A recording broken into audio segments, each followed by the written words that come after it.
Welcome to Ryan Epic Explains, where power, strategy, and history are examined without illusion. Between 1914 and 1918, the First World War killed approximately 9 million soldiers and an additional 5 to 10 million civilians. It remains, in the Western imagination, the benchmark of industrialized catastrophe. Entire nations reorganized their economies, their politics, and their collective memory around that 4-year bloodletting. Monuments were raised, holidays were declared, curricula were rewritten. The war that reshaped the 20th century demanded to be remembered. And so it was. Yet between 1885 and 1908, in a territory 85 times the size of Belgium, a population decline of comparable or even greater magnitude unfolded in near total silence. Modern estimates range from a conservative 2 million to as high as 10 million excess deaths in what was called the Congo Free State. It was not, technically, a war. No armies met on defined fronts, no treaties ended it in ceremony. And that may be precisely why it disappeared from the historical record so effectively. It was not fought between nations, whose descendants would insist on remembrance. It was waged by a single European monarch against an unarmed civilian population. And the weapons were not artillery shells, but rubber quotas, forced labor, and systematic mutilation. The dead had no government to memorialize them, no press corps to count them, no political constituency to demand that their suffering be taught in schools. The paradox is therefore structural. The scale rivals the Great War. The silence rivals nothing. The question that should concern us is not simply what happened in the Congo Free State. The events themselves, once examined, are not in serious dispute. The deeper question is this: how did the entire apparatus of late 19th century European diplomacy not merely allow, but actively enable one man to acquire personal ownership of nearly 1 million square miles of populated land? And how did the system he constructed survive for 23 years, despite mounting evidence of catastrophic human cost? The answer, as it almost always does, lies not in ignorance or moral failure alone. It lies in the architecture of incentives. Leopold II of Belgium was not operating against the international system. He was operating within it, exploiting its structural features with a precision that most heads of state at the time lacked either the ambition or the cunning to attempt. To understand Leopold's acquisition of the Congo, one must first understand his position. Belgium in the 1860s and 1870s was a small, prosperous, constitutionally limited monarchy. Leopold had acceded to the throne in 1865. He was, by the standards of European royalty, largely powerless domestically. The Belgian parliament was skeptical of colonial ventures. Politicians, such as Walther Frere Orban, explicitly argued that overseas colonies were expensive gambles with no clear national benefit. Leopold could not act as Belgium's sovereign in acquiring territory abroad. So he did something far more consequential. He acted as a private citizen. In 1876, Leopold convened the Brussels Geographic Conference, inviting geographers, explorers, and philanthropic figures from across Europe. The conference produced the International African Association, an organization ostensibly devoted to scientific exploration and the suppression of the Arab slave trade in Central Africa. It was, in practice, a front. Leopold used it, and a series of successor organizations, to position himself as a disinterested humanitarian actor.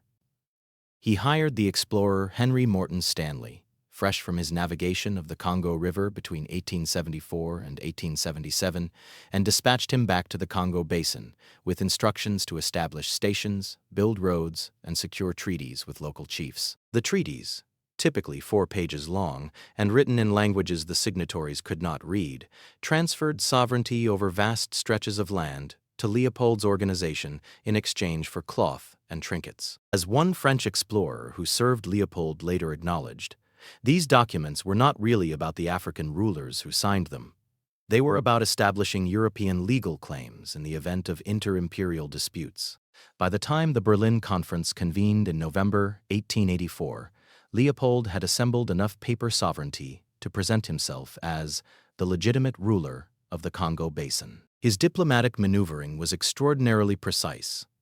He had secured recognition from the United States first, in April 1884, by sending his agent Henry Shelton Sanford to persuade President Chester Arthur that Leopold's project was analogous to America's involvement in Liberia. He then played France, Britain, and Germany against each other.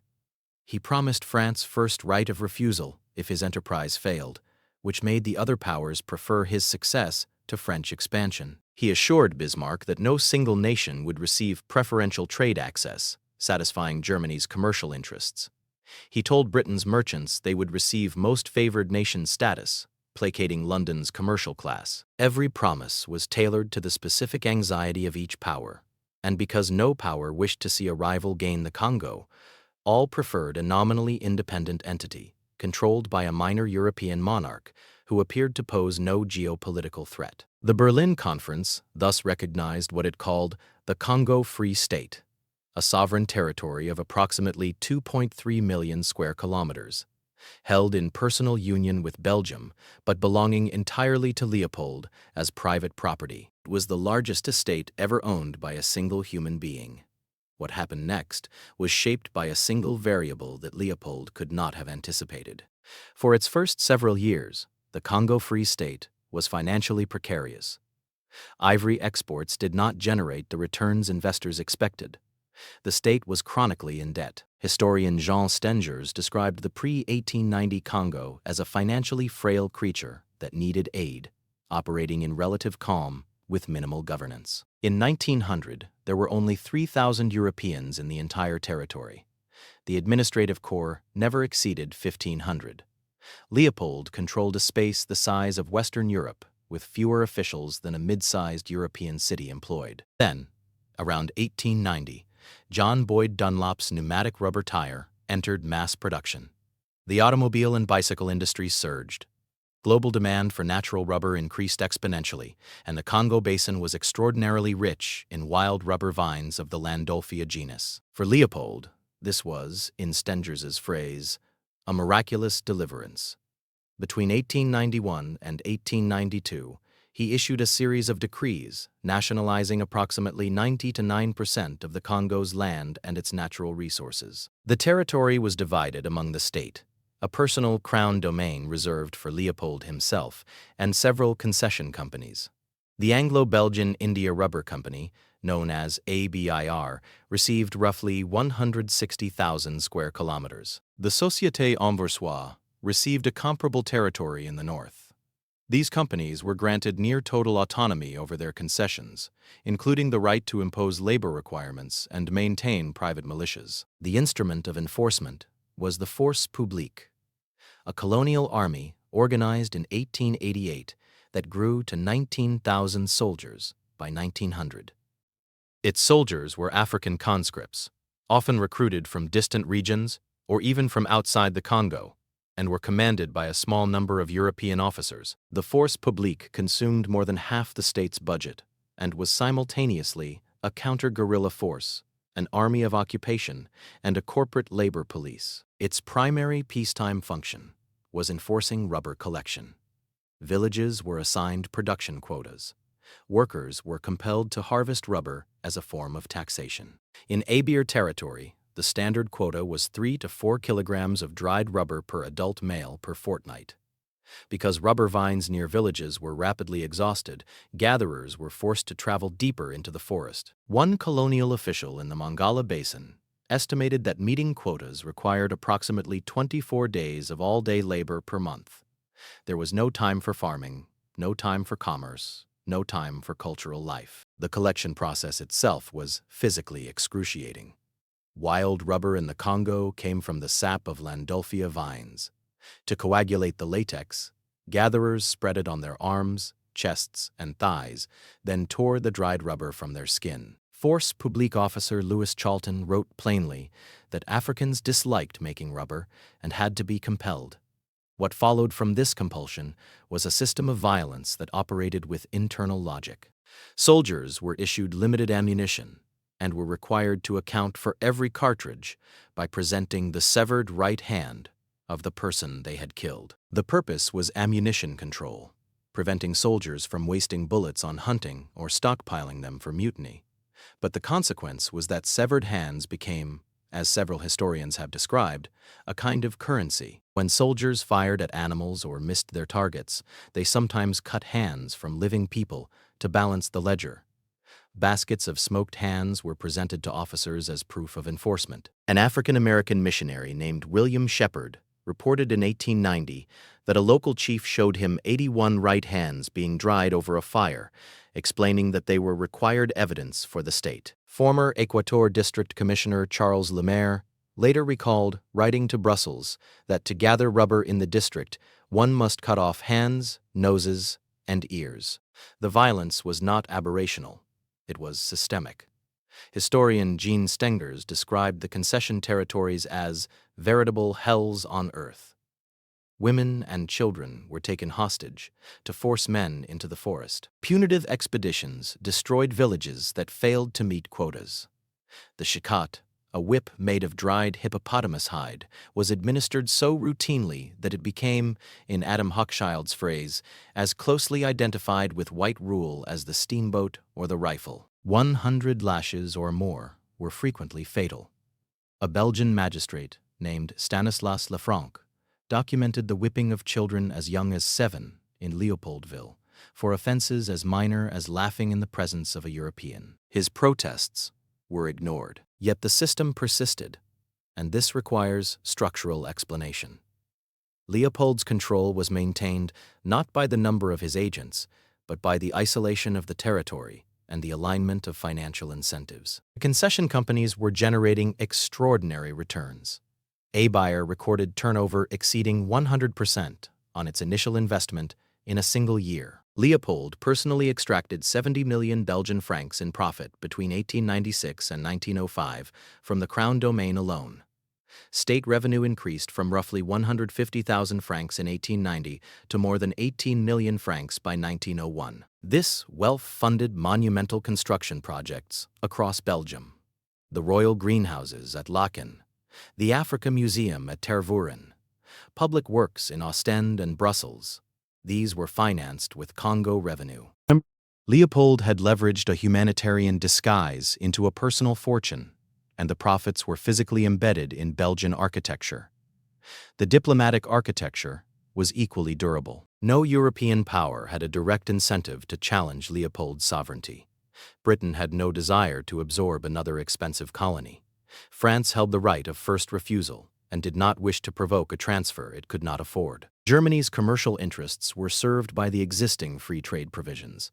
The Belgian parliament itself had no legal authority over the Congo Free State, which was Leopold's personal possession, not a Belgian colony. The very structure that made the atrocities possible, personal ownership outside the framework of democratic accountability, also made intervention structurally difficult. The mechanism that eventually undid the system was not military, it was informational. In the late 1890s, a young shipping clerk named Edmund Dean Morel, working for the Liverpool-based Elder Dempster Line, noticed a discrepancy in the cargo manifests for ships traveling between Antwerp and the Congo. Ships departing for Africa carried guns, ammunition, and chains. Ships returning carried rubber and ivory, worth many times the value of the outbound cargo. Almost no trade goods flowed in the other direction. Morel understood what this meant. The Congo was not conducting trade, it was conducting extraction through forced labor. No legitimate commerce could explain the imbalance. He quit his job and devoted himself to exposing what he called the crime of the Congo. In 1903, the British government dispatched its consul in the region, Roger Casement, to investigate. Casement traveled extensively through the Upper Congo, documenting forced labor, depopulation, mutilation, and systematic terror. His report, presented to the British Parliament on February 12, 1904, was meticulously detailed and diplomatically devastating. It confirmed what missionaries and isolated witnesses had been saying for years, but it carried the authority of a government document. Leopold responded with a counter-propaganda campaign, establishing a central press bureau in Frankfurt and dispatching his own commission of inquiry. But the commission of inquiry, to Leopold's apparent surprise, largely corroborated Casement's findings. Morel and Casement then co-founded the Congo Reform Association in 1904, which became arguably the first modern international human rights organization. It established branches across Europe and the United States. Arthur Conan Doyle lent his celebrity to the cause, publishing The Crime of the Congo in 1909. The campaign was methodical, sustained, and strategically sophisticated.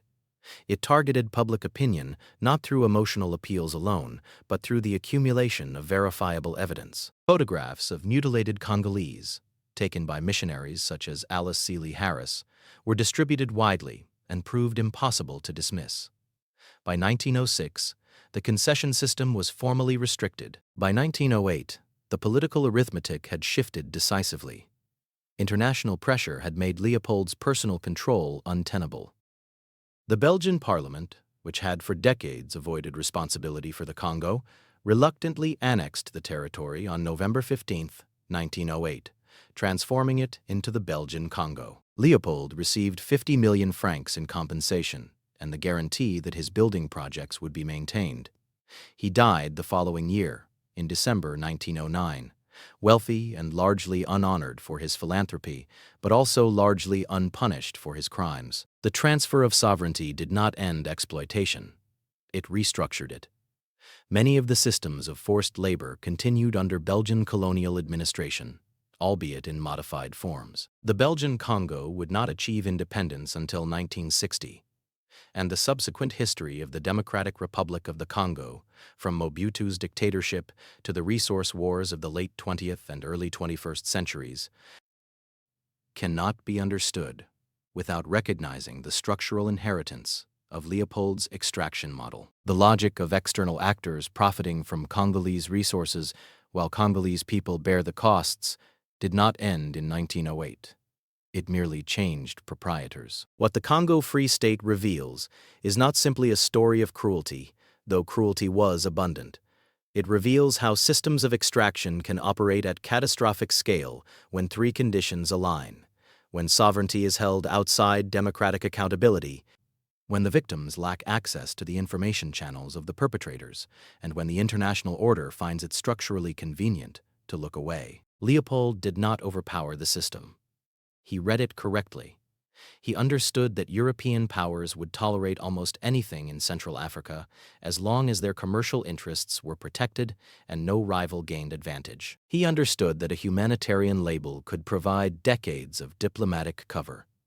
And he understood that distance, both geographic and racial, would insulate him from consequences that would have been immediate had the same events occurred in Europe. The eventual reform was real, but it was slow, partial, and driven not by the moral awakening of governments, but by the strategic calculation that the reputational costs of association with Leopold had begun to exceed the benefits of inaction. Britain pressed the issue not out of altruism, but because the Congo Reform Association had made public silence politically expensive. Belgium annexed the territory not out of guilt, but because international pressure threatened its standing among European powers. The reform, like the atrocity, was governed by incentive structures. The population of the Congo Basin at the outset of Leopold's rule is estimated at roughly 20 million. By the time of annexation, credible estimates suggest it had fallen to approximately 10 million. Disease, particularly sleeping sickness, was the single largest direct killer, but the epidemics were themselves products of the social disruption caused by forced labor, mass displacement, famine, and the collapse of subsistence agriculture. The rubber system did not merely kill people directly. It destroyed the conditions under which people could survive. Birth rates fell, communities fragmented. Cultural knowledge, from ironsmithing to woodcarving, disappeared as entire populations were redirected into extraction.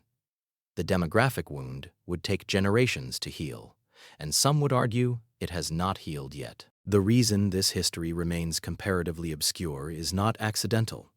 Leopold invested heavily in controlling the narrative during his lifetime, funding press bureaus and lobbying campaigns. After his death, Belgian colonial authorities did not encourage scrutiny of the Free State period. Archives were incomplete or selectively maintained. The book did not reveal new facts so much as it reassembled existing ones into a narrative that could not be easily ignored. Even then, the response in Belgium was defensive. The Congo Free State is frequently described as forgotten. The more precise observation is that it was structurally excluded. It did not fit the categories through which Western societies organized their understanding of mass violence. It was not a war between recognized states. It was not a genocide perpetrated by a totalitarian ideology. It was a business operation, conducted by a constitutional monarch, sanctioned by an international conference, and financed by publicly traded companies. The machinery of death was not ideological. It was commercial. And commercial atrocities throughout history have proven far easier to forget than ideological ones, because the beneficiaries have a material interest in forgetting, and the victims rarely possess the institutional power to insist on remembrance. What the Congo Free State ultimately demonstrates is a principle that applies far beyond its borders and far beyond its era. Power does not require armies or ideology to inflict catastrophic damage. It requires only the alignment of financial incentive, structural impunity, and informational asymmetry. When those three elements converge, the cost is borne by those least able to make it visible, and the system persists not because no one objects, but because objection carries no structural consequence until the cost of maintaining the system exceeds the cost of dismantling it. Leopold understood this intuitively. The international system confirmed it empirically, and the 10 million who perished in the Congo Basin paid the price of that confirmation in full. History does not always close its questions with declarations. Sometimes it closes them with silence, and the silence itself becomes the final exercise of power.